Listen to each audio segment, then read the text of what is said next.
네, 안녕하세요. 주얼리 디자인 계열의 신임 겸임 교수로 부임하게 된 조수연이라고 합니다.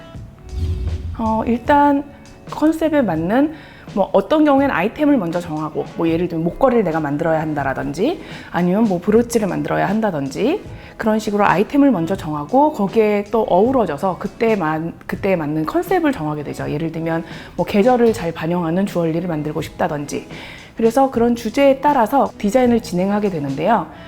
디자인은 사실 개인의 감각이 가장 큰 영향을 끼치는 것 같아요. 그래서 저의 어떤 조형 감각이라든지 이런 걸 넣어서 주얼리를 디자인을 하게 되고 그래서 이것을 단품으로 생산할지 아니면 대량으로 생산할지에 따라서 또 방법이 좀 달라지게 됩니다. 어떤 경우에는 컴퓨터 요새 많이 하는 3D 프로그램을 이용하기도 하고요. 어떤 경우엔 굉장히 보수적인 방법으로 렌더링을 거쳐서 어떤 제작자, 완전히 제가 제작하기도 하지만 어떤 경우에는 세팅이라든지 이런 것을 제작자에 맡기는 경우도 있거든요.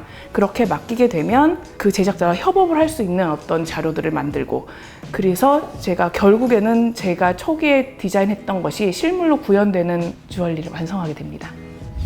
무엇보다도 디테일이죠. 네, 디테일과 완성도가 가장 중요하다고 생각해요. 일단 제가 그냥 만들어서 낄 주얼리를 만드는 것이 아니라 시장에 선보여서 판매를 하는 것이 굉장히 이 주얼리를 만드는 것의 어떤 끝단계라고 할 수 있다고 생각하거든요.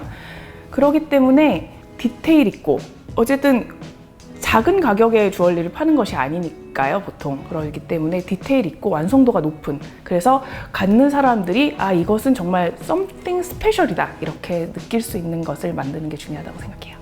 그러니까 좀 원데이 클래스 같은 그런 소소한 프로그램에서 시작해서 어떤 공방을 체험할 수 있는 것이라든지 그 공방마다 또 프로그램을 여러 가지 간단한 프로그램을 하는 경우도 있고요.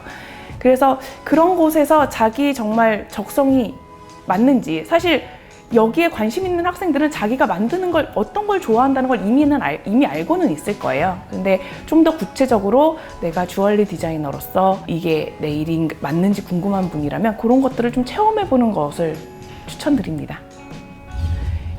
다른 직무들도 마찬가지고 사실 주얼리 디자인 계열에 관련된 직무는 다양하게 있거든요. 디자인만 하는 사람도 있고 제작에 참여하는 사람도 있고 그리고 판매, 세일즈를 하는 사람도 있고 그리고 어떤 보석 쪽으로 조금 더 전문화돼서 보석 감정이라든지 이런 직무를 할 수도 있는데요. 제가 이 일을 하면서 가장 좋은 점이라고 생각하는 건데 제가 원하는 만큼 일할 수 있어요. 그러니까 예를 들면 지금 명예퇴직이나 이런 거 전혀 없이 내가 원하면 나이가 많이 들어서도 오히려 그럴수록 원숙한 또 작업을 할 수 있게 되기 때문에 점점 느는 일만 있다는 게 가장 좋은 점이라고 할 수 있을 것 같아요.